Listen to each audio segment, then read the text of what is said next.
the safe for himself yet, Sarge? No. Except that he enjoyed his dinner.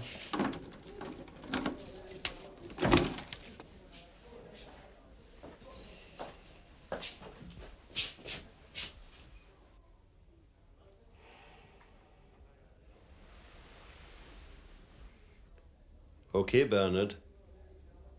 Time to start again. Interview with Bernard Holtz resumed at 2:35 p.m. Tape number 2.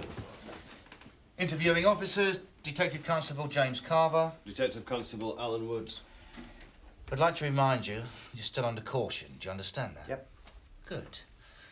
Now, before we go on, is there anything you'd like to add to what you've already told us? Nope. Do you want to change anything you've already said? Nope. Janet Mary Easton. Let's talk about her again, shall we? Look, I've already told you, I don't know. I never heard of her. Yeah, you were found at her flat. It was just a flat. Could have belonged to anyone. I've already said that. The trouble is, Bernard, we still find that hard to believe. Can you blame us? You see, Janet Easton's gone missing, and we've been told on good authority that she's not the kind of person to go missing. So why don't you save us all a lot of trouble right here and now by telling us Telling you what? what you've done with her? I haven't done anything with her. I've never met her. I'm showing the suspect Exhibit JC1. Approximately 2.5 grams of what appears to be cannabis resin. Now, you've already admitted being in possession of this substance. Yep. Where did you buy it? On the street. What street? Don't know what street. All right, so when you scored this, who did you buy it from? Some kid. Do you know his name? Of course I don't know his name. You don't ask, do you? Just needed some blow.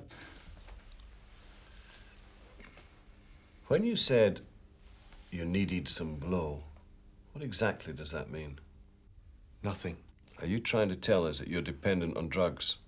No, that's not what I'm saying. Well, that's what it sounds like. I needed it because it's cheaper than booze, all right? Lasts longer. It's also less damaging to the body. What about to the head? The same. Oh? So what are you, Bernard? Some kind of spokesman for all the dropouts? No. Living the way you live, advocating the use of drugs, drifting from place to place? The way I live, it's not a... What? Well, it's not a crime, is it? Well, we don't know that, do we? I mean, you're not exactly community-minded, are you? Copping a gyro once a fortnight, living off the state. I work when I can. What, doing domestic cleaning? Yeah. So when was the last time you did a day's work? Don't know, 3-4 weeks ago. Oh, so you're not exactly going out your way to hack the hassle, are you? How can I? Times are hard. A lot of people are doing their own cleaning. Then again, maybe you only work when you feel like it. Just to buy dope. If you like, yeah. And other luxuries. Like what? Like food. So what'd you do last night, Bernard, eh? Roll up and have a little smoke before you broke into this girl's flat? I didn't break in. Oh, no, of course you didn't. Yes, you said the door was off the latch. Yeah, it was. Anyway, you had a little smoke beforehand, right? Just to make yourself feel good? No. So how did you feel? Randy? No. Maybe you've seen this girl before, only you've decided not to tell us that. That's not true. Maybe you've seen her somewhere. In the street? At a place of work? Maybe you like the look of her. And thought to yourself, oh, yeah, I could do with a bit of that. No. Thank you, bye-bye. Oh, you got your brolly? Oh, we come back to liaise with CID, sir. 45 minutes into your shift. CID are anxious to find the missing woman as soon as possible, sir. Yeah, well, they've picked a bad day for mix and match operations. Yeah, it's tipping down out there. I'm not talking about the weather. That doesn't concern me. What I'm talking about is the fact that this relief is short-handed. Yes, sir. So I'd like you back on normal patrol as soon as possible. Sir. Oh, what about the suspect, sir? Still with us? Have you ever been in Cotting's department store? Where? It's in Davant Street. No, no, been there. Why? Because Janet Easton used to work there. She's one of the sales staff. So? Now, when you entered Janet's flat last night, Bernard... Don't say it like that. I entered a flat. It could have belonged to anybody. All right. When you entered this particular flat last night, what did you do? What do you mean, what did I do? Well, did you knock first? Walk straight in, what? I rang the bell. Oh, you rang the bell. Then I waited, but no one answered, so I tried the door and it opened. And what if someone had been in? Dunno. What do you mean you don't know? Hadn't worked that out. I suppose I would have left it, I don't know, just walked away. How do I know? Because you were there. Yes, but I don't determine these things, do I? No one does. I mean, we're not responsible for what we do from one moment to the next, are we? We don't decide. Then who does? The planets, of course, it all depends on the way they're lined up. All right, then. So no one answered, so you opened the door. What did the planets tell you to do next? I called out, but there was still no answer, so I went in. Which room? Kitchen. So what did you do in the kitchen? I made a cup of tea and I rolled a joint. What then? I just sat there. Why don't you think your behaviour's a little bit odd? No. Well, I do. You walk into someone's flat, you help yourself to their property. I washed up afterwards and left it tidy. Still odd in my book. And mine. And you see, odd behaviour is something we have to worry about. It's something we always have to look out for when things have gone wrong, when things are a little bit off-centre. And you're like that, aren't you? Like what? A bit off-centre. No. I mean, not seriously wacky, perhaps, but you've definitely got some of your pages stuck together now, wouldn't you agree? No. And because of that, we have to take into account that you may have done someone a serious harm. Who? Janet Easton. Look, I've already said countless times there was no one in the flat. Maybe she stayed with friends. She didn't. Then ask around. We have. You see, Bernard, by all accounts, Janet Easton doesn't live much of a life. She lives alone. Doesn't communicate with many people, not even her colleagues at work. Yeah, what's wrong with that? Doesn't have any boyfriends. Never goes far from home. Until now.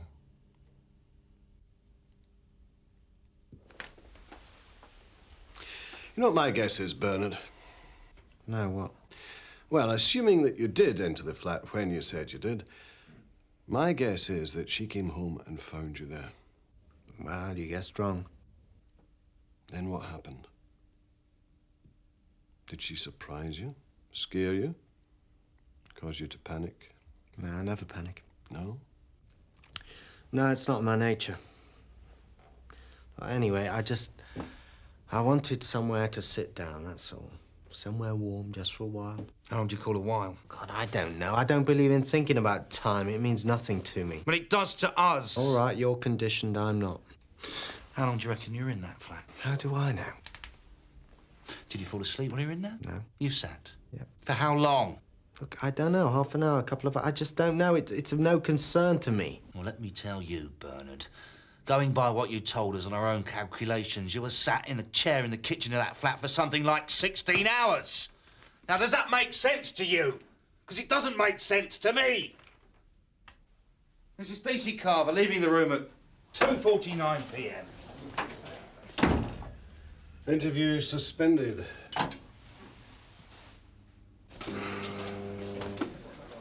I'm having the right old time of it in there, sir. Trying to get sense out of this fella's like trying to nail jelly to a door. Who reported the girl missing? Our employers. She didn't turn up to work for a couple of days, and it's not like her, apparently. She's never let them down. She's always been conscientious. And been there how long? About 4 years. The store's personnel manager sent one of the girl's colleagues round to find out what was wrong. The girl made contact with the landlady, who confirmed she hadn't seen her for a couple of days. So the landlady went into the flat and found this fella there. And he reckons he just walked into the flat, does he? Yeah, he was just sitting there like it was a park bench. And what state was the flat in? It was untouched. There was no damage done. There was no signs of a break-in. And the SOCO confirmed that? Yep. If you'd like to follow me, please. What about her background? Oh, she lives alone and she keeps herself to herself. Have you contacted the parents? Of course. They live near Poole. She keeps in touch, but she hasn't visited them for about 6 months. Fine, this is the... Do you believe this lad's story? I think he's still got more to say. We'll get back in there, put him under pressure. Make him tell you. And there's no one you'd like to contact while you're here? No. No family? No one. Interview resumed at 2:57 p.m. And you've had a lot of different addresses. Yeah, quite a few, yeah. So where's your hometown, Bernard? What? Well, you must have come from somewhere to start with. Oh, yes, in Kent. Where in Kent? Near Faversham. Only I left when I was 16. Why did you leave? Dunno. Problems? I left because of my mother. I didn't like her and she never had any time for me. Why? She was always busy. Doing what? She ran a business. What about your father? I never knew him. So is your mother still in Faversham? No, I was told that she died a couple of years ago. Do you care about that? No.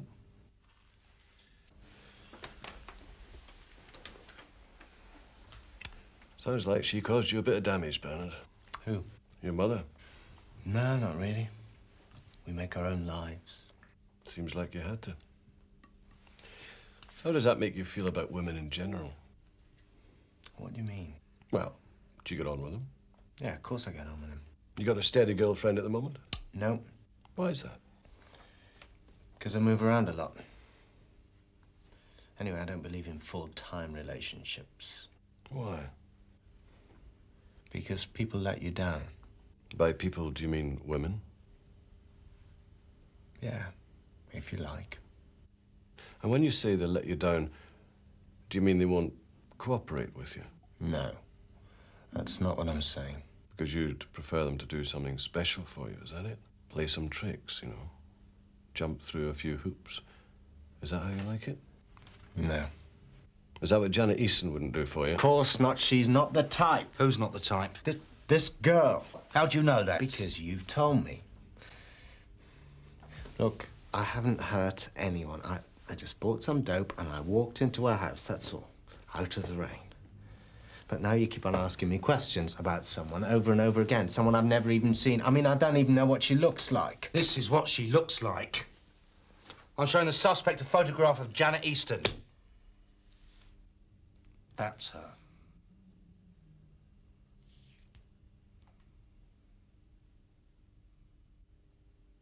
Thank you. You must be getting quite used to being here by now, Bernard. Would it be all right for me to have something in myself? Well, it depends what it is. Just a pen or pencil and something to write on. Oh, yeah. Next time we're down the road, we'll pick you up a writing pad. Just a bit of paper will do.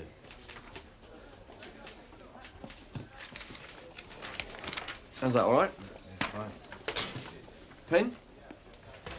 No, hang on. You're gonna have to sign for it. You have to sign for everything here, even your soul. Look, there's no point in getting wound up about the man just because he's sticking by what he said when he was first found at the flat. Yeah. And he believes in himself. Doesn't even want to see a brief. That means nothing. No, but in my experience, it's always the guilty ones who demand to see a solicitor. Yeah, well, maybe it's his way of conning us. Well, by protesting his innocence, no matter what we throw at him. Why not? I don't know. He's a free spirit, you know. He's true to himself in his way. But someone who's been badly hurt in the past, and people like that, they have a built-in defensive mechanism. Did you watch his face when you showed him that photograph? Didn't know it, did he? Well, did he? No.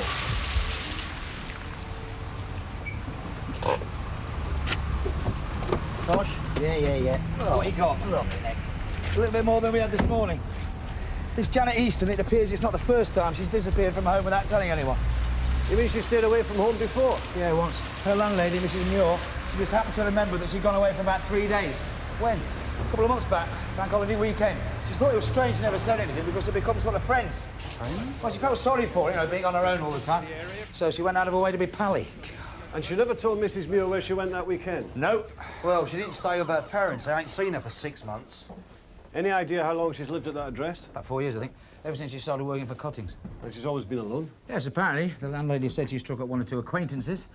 Always attracted to a certain type. What certain types? Lame ducks. Bit like herself, really. But the friendships didn't last long. OK, thanks, Tosh. That's not all. The landlady told me that the lock on Janet Easton's door didn't work properly. What? From the outside. 9 times out of 10 he would if you sort of pulled it really hard, but it was something she was going to sort. So what exactly was wrong with it? Well, you know what locks are like, they get out of tune. You think they're working, but they're not. Why didn't the Socco report this? A door that wasn't damaged, that closed all right from the inside, it wouldn't mean anything to her, would it? So, this suspect of ours, it seems his story stands up, doesn't it? Not necessarily. I think it does.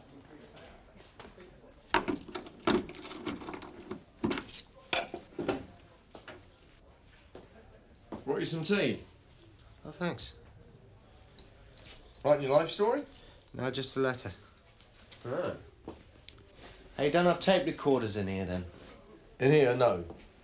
That makes a change, like having your life in a box with that thing just switched on and off. Some people say death's a bit like that. Like what? Well, I don't know, just a switch off things being finished for good.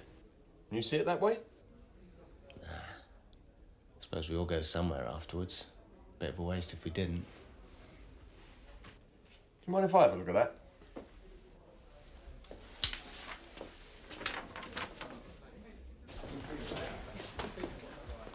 We've just come to have a word with you. Yes, Sarge? Have you got enough evidence to charge Holt yet?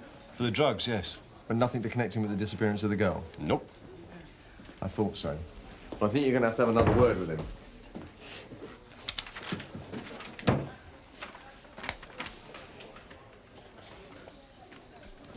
Alan Woods and Jim Carver, George, they're still here? Yeah, in with Sergeant Cryer, June. Excuse me then. Yeah, okay, sorry. Right.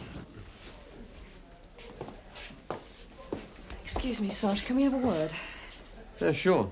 Go on, you come with me. While we were asking around, we were approached by one of the sales girls who works with Janet Easton. She gave us quite a different version of Janet's off-duty activities. How different? Well, apparently there was a man in her life. Who? The girl doesn't know. Some time ago, quite a few personal calls came through to the store for Janet. Naturally, the company weren't very pleased. Apparently, according to this girl, Janet seemed to like the calls even less. Did you find out why? Well, no, the girl doesn't know why, except that after every call, Janet seemed very upset. When you say these calls were made some time ago? I'm talking about 2 months back. Just before the bank holiday. Anyway, then it all went quiet until about 3 days ago when there was another call. So, whoever this man is, he's decided to turn up again. Yeah, well, it sounds like it. Yeah, thanks, June.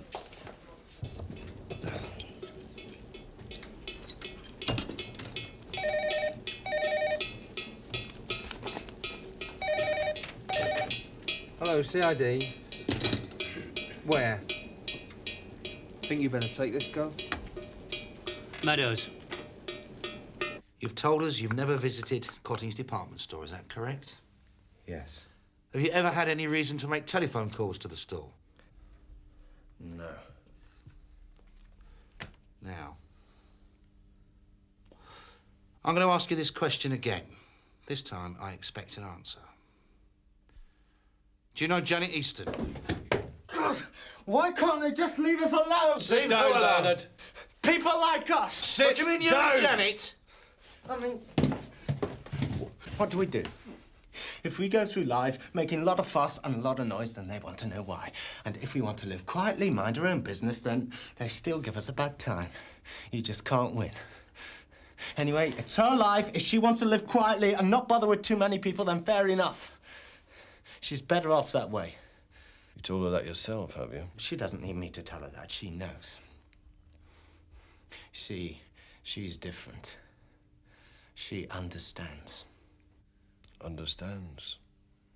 What? Everything.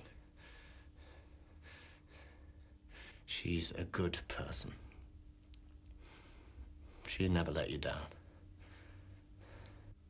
Where is she, Bernard? What? I said, where is she? I don't know. She's coming home, I expect.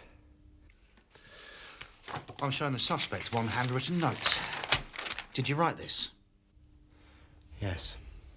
Would you tell us what it says? All right, then. I'll read a bit of it. Dear Janet, I'm sorry for what has happened. Really sorry. Well, that's overtime, is it? Yes, sir, from 2 o'clock. Andrew, I'm returning all uniform personnel I borrowed. Good. The girl's been found then, has she, sir? Yeah, dead. So what have you got to be sorry about, Bernard? Nothing. Oh, come on now. This is a letter of apology, right? So what are you apologising for? Because by the look of this was all set to be a very personal letter, am I right? For the tape, please. Yeah. To someone called Janet. Now, that just has to be Janet Easton, doesn't it? Or are we talking about another Janet? No. No, we are talking about Janet Easton.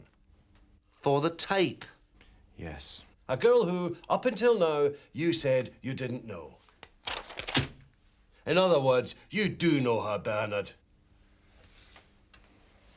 Look, I've already said.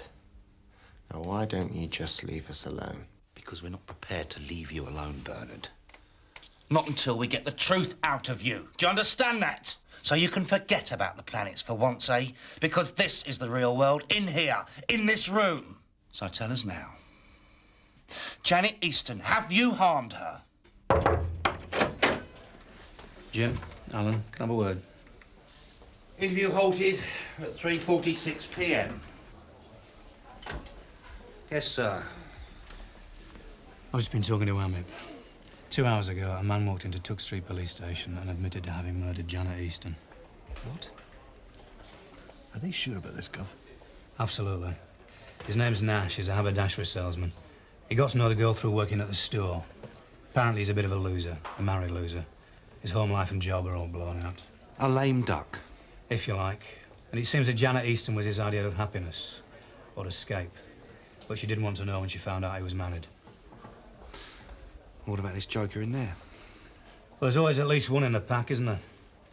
Nash told Amip he took the girl out for one last talk. It didn't work. He strangled her and buried her. They've just recovered and identified the body. So when did the murder take place? The day before yesterday. So your man in there. Now they're bail him or detain him. But either way, wrap the case up as soon as you can. Well, you deal with him. If I have to talk to him again, I'll thump him.